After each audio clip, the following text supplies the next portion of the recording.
اعوذ باللہ من الشیطان الرجیم، بسم اللہ الرحمن الرحیم۔ آج سورہ کہف کا 12واں رکوع میں پڑھ رہا تھا، جس کی آیات جو ہے 102 نمبر سے شروع ہوتی ہیں، اور ایک غلط فہمی ہمارے درمیان پائی جاتی ہے۔ اس رکوع میں اس غلط فہمی کا ازالہ ہے۔ اللہ تعالیٰ نے کلیئر کٹ بتا دیا ہے کہ قیامت کے دن کیا ہونے والا ہے۔ چنانچہ اکثر میں نے لوگوں سے سنا ہے کہ بھئی ہم تو جو ہے اللہ تعالیٰ کے بس ایک اشارے پہ بخشنے والے ہیں، بخشے جانے والے ہیں، ہماری کوئی ادا اس کو پسند آ جائے اور وہ ہمیں بخش دے گا۔ یہ اتنا کیا کہنا چاہیے محمل لفظ ہے اور اتنا کمتر درجے کا لفظ ہے۔ یہ لفظ بہت غلط جگہ استعمال کیا جاتا ہے، کسی کی ادا پسند آ جانا۔ یہ پوری معذرت کے ساتھ میں آپ لوگوں کے سامنے عرض کروں گا کہ یہ طوافوں اور جسم فروش عورتوں کے لیے استعمال ہوتا ہے، یا پھر جو آورہ قسم کے لوگ ہوتے ہیں ان کے لیے استعمال ہوتا ہے۔ کسی کی ایک ادا پسند آ جانا، اللہ سبحانہ وتعالیٰ کے پاس ایسی کوئی بات نہیں ہے۔ یہ ادا پسند آ جانے کا لفظ اللہ کے ساتھ استعمال کرنا انتہائی بڑا کفر ہے اور انتہائی بڑی بے حیائی کی بات ہے۔ اللہ تو شروع سے یہ کہہ رہا ہے کہ میں تو ایک ترازو قائم کروں گا، اس ترازو میں رائی کے دانے کے برابر، کہیں ہے دھول کا تنکا، فَمَن يَعْمَلْ مِثْقَالَ ذَرَّةٍ خَيْرًا يَرَهُ ذَرَّةٍ شَرًّا يَرَهُ۔ اور بڑے بڑے پڑھے لکھے لوگوں کو، میں نے ڈاکٹروں کو، وکیلوں کو اور بڑے اچھی پوزیشن کے مینیجر لیول کے لوگوں کو یہ بولتے ہوئے سنا ہے کہ بس ایک ادا پسند آ جانا ہے، اللہ کو راضی کر لو۔ تو بھائی میرے، اللہ کو راضی کرنے کے کچھ تو سمٹمز، کچھ تو اعمال ہوں گے۔ کیا وظیفے پڑھنے سے اللہ راضی ہو جائے گا؟ وہ تو پہلے دن فرشتوں نے کہہ دیا تھا کہ آپ کی تعریف کے ساتھ تسبیح تو ہم کر ہی رہے ہیں، پھر یہ آدم کو تخلیق کرنے کا کیا مقصد ہے؟ کیا کر رہے ہیں آپ؟ ہم کو سجدہ کرنے کا حکم دے رہے ہیں۔ ہم سجدہ کرنے کا مطلب یہ ہے کہ اب آپ اپنی جگہ اس کو خلیفہ بنا رہے ہیں۔ جتنے آرڈرز آپ کے مانتے رہے اب تک، ہم اب اس کے مانیں۔ پانی کا فرشتہ کہے گا کہ کہا ہوگا کہ پانی کے فرشتے کو اللہ نے کہا ہوگا اگر وہ پانی پہ چلنا چاہے تو تم اس کی مدد کرنا، وہ ہوا میں اڑنا چاہے تو تم اس کی مدد کرنا۔ وہ گریوٹی دے دی ایک فرشتے کو کہ تم یہ جب تک جو سامان جہاں رکھے گا وہیں تک رکھنا ہے، گریوٹی پکڑ کے رکھے گی۔ یہ سٹینڈ یہاں لگا ہوا ہے، یہ موبائل یہاں لگا ہوا ہے، میں ریکارڈنگ کر رہا ہوں، ہر چیز کے لیے اللہ تعالیٰ نے فرشتے رکھے ہیں نا، سب نے ہم کو سجدہ کیا ہے۔ کیا اللہ تعالیٰ نے اس لیے ہم کو یہ سارے فرشتوں کو ہمارے لیے غلامی کے لیے لگا دیا کہ جس طرح تم میری عبادت کرتے ہو، اب یہ آدم اور آدم کی اولاد کی خدمت کرنا قیامت تک۔ غرض یہ کہ اللہ کے پاس جو ہے انصاف ہے، اور یہ غلط فہمی بھی اپنے دل و دماغ سے نکال دیجئے کہ قیامت کے دن کوئی رحم و کرم ہوگا۔ Never never never. جس دن قیامت آ جائے گی اس کے بعد فوراً 3 چیزیں بند ہو جائیں گی۔ پہلے قیامت آنے سے پہلے زمین کی گریوٹی ختم ہو جائے گی، لوگوں کے دلوں سے رحم و کرم، اخلاص، محبت، رشتہ داری سب چھین لی جائے گی، نفسا نفسی کا عالم ہوگا۔ تیسرا، اللہ سبحانہ وتعالیٰ اپنی مغفرت اور اپنی رحمت کو بند کر دیں گے۔ بے شمار آیات آپ کو قرآن سے مل جائیں گی۔ وہاں ترازو کھڑا کیا جائے گا، وہاں انصاف ہوگا۔ بس رائے کے دانے کے برابر بھی اگر کوئی اچھا کام کرے گا اس کو اس کا اجر ملے گا، ضرور ملے گا، ضرور ملے گا۔ اور جو رائے کے دانے کے برابر برائی کرے گا اس کو ضرور اس کی سزا بھگتنی پڑے گی۔ اور خالدین فیہا ابدا، ٹائم اینڈ اسپیس ختم ہو جائے گا اس دن، گریوٹی ختم تو سب ختم، نو بگننگ نو اینڈنگ۔ ایسی جگہ ہمیں جانا ہے، تیاری کر لیجئے۔ یہ دھوکہ دینے والوں نے آپ کو بہت دھوکہ دیا ہے، بہت دھوکہ دیا ہے کہ ہم ایک ادا میں بخشے جائیں گے، ایسے ہو جائے گا، اللہ حلیہ دیکھ کے چھوڑ دے گا، حسب نسب دیکھ کے چھوڑ دے گا، سلسلے دیکھے گا، کس مرشد کے مرید ہیں، کس پیر کے جو ہے آپ بھٹیار خانے سے آئے ہیں، اور کس نبی کے ماننے والے ہیں، کوئی بھی ہوں آپ، آپ آدم کی اولاد ہیں تو آپ کا حساب ہونا ضروری ہے. وما خلقت الجن والانس الا لیعبدون. چلیے میں سورہ کہف کی 102 نمبر سے اور 110 نمبر تک کی کچھ آیات پڑھ دیتا ہوں.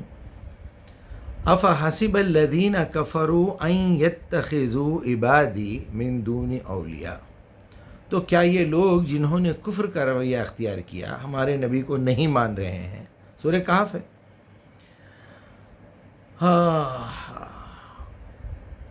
جنہوں نے کفر کا رویہ اختیار کیا یہ خیال رکھتے ہیں کہ اللہ کو چھوڑ کر اللہ کے بندوں کو اپنا کارساز بنا لیں. ہم نے ایسے کافروں کی ضیافت کے لیے جہنم تیار کر رکھی ہے.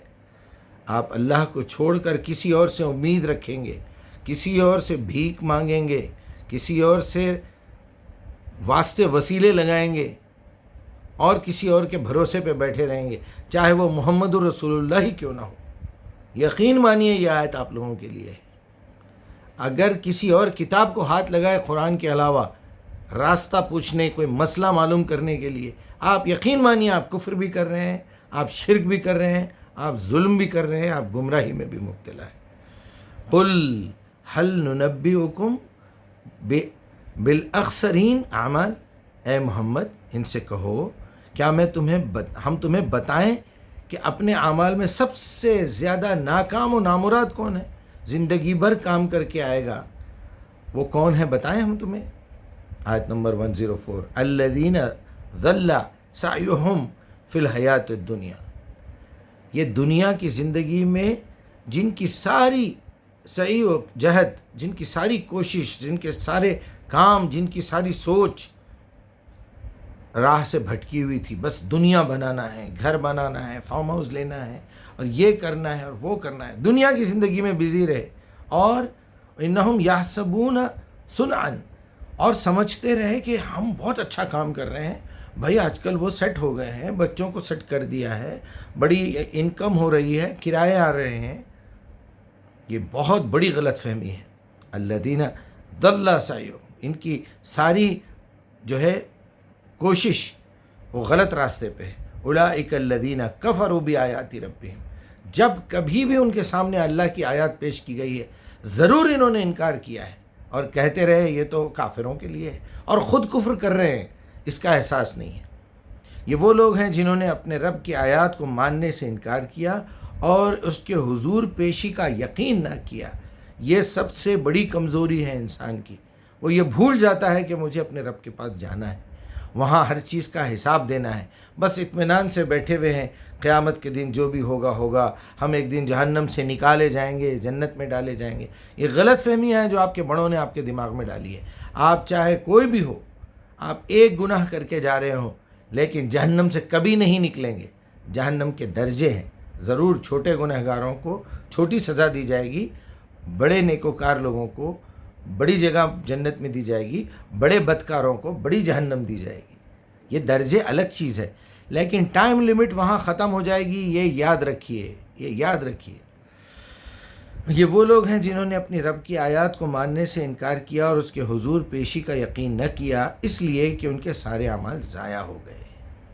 یہاں یہ نقطہ سمجھانا ضروری ہے کہ ہم یہ سمجھتے ہیں کہ دنیا میں اچھے کام کر کے بھی لوگ جاتے ہیں، جیسے میں نے ابھی ابتدا میں کہا رائی کے دانے کے برابر بھی.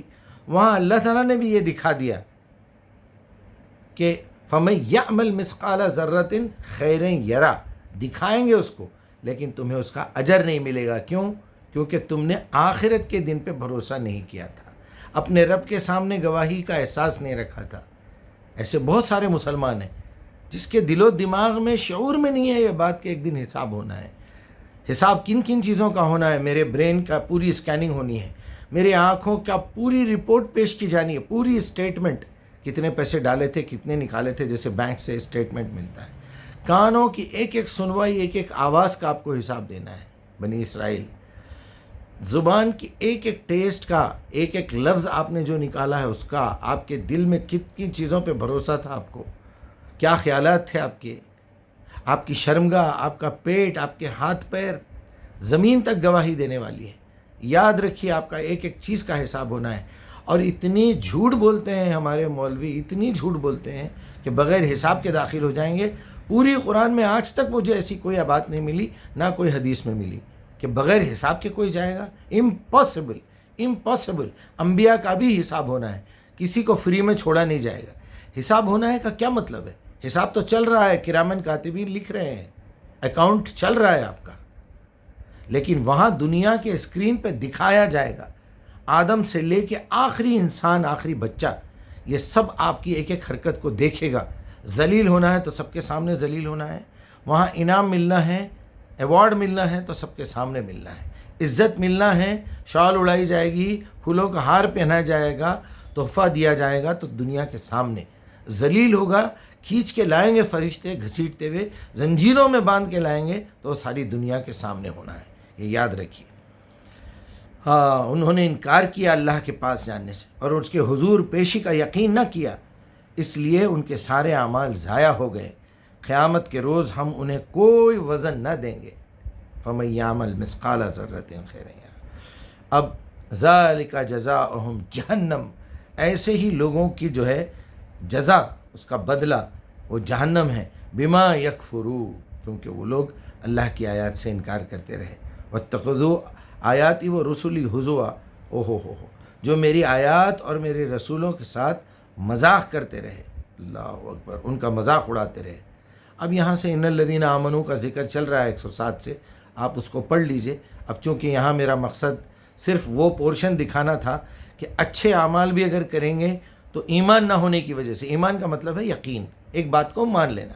آپ اچھے کام کر رہے ہیں تو یہ سمجھ کے کیجئے کہ مجھے اللہ کے پاس ایک دن حساب دینا ہے، میرے اللہ کے حکم پہ میں یہ اچھا کام کر رہا ہوں. میں برے کام کر رہا ہوں تو اللہ کے پاس مجھے اس کا حساب دینا ہے، میرا امتحان لیا جائے گا. امتحان تو دنیا میں نتیجہ نکالا جائے گا، وہاں رپورٹ پیش کی جائے گی اور اس کے بدلے میں مجھے سزا ملنے والی ہے. یہ دونوں فیلنگز کے ساتھ آپ کام کرنا ہے. اسے ایمان کہتے ہیں، جس میں اللہ بھی آ گیا، فرشتے بھی آ گئے، کتابیں بھی آ گئی، رسول بھی آ گئے، یوم القیامہ بھی آ گیا. ورنہ الیکٹریسٹی نکالنے والا اگر حساب لگائیں اس کا تو آپ کو کروڑوں درجے اس کی جو ہے نیکیاں ہوں گی، بلکہ میں تو کہتا ہوں انبیاء سے زیادہ ہوں گی. ایک شخص نے ہوائی جہاز بنا دیا، بڑے آرام سے حج پہ جا رہے ہیں اور فلاں عمرہ بھی کر رہے ہیں، سفر کر رہے ہیں، ہجرت کر رہے ہیں، اپنے بیوی بچوں کے لیے کمانے کے لیے جا رہے ہیں. بہرحال تفصیل بہت ہے. اسی آیات میں آپ کو آگے جا کے ملے گا کہ اللہ کی باتیں ہیں نبی، تم اگر لکھنا چاہو تو سمندر کے سمندر خالی ہو جائیں گے. یہ درخت اگر قلم بنا لو تو کافی نہ ہوں گے. وہ آپ پڑھ لیجئے گا.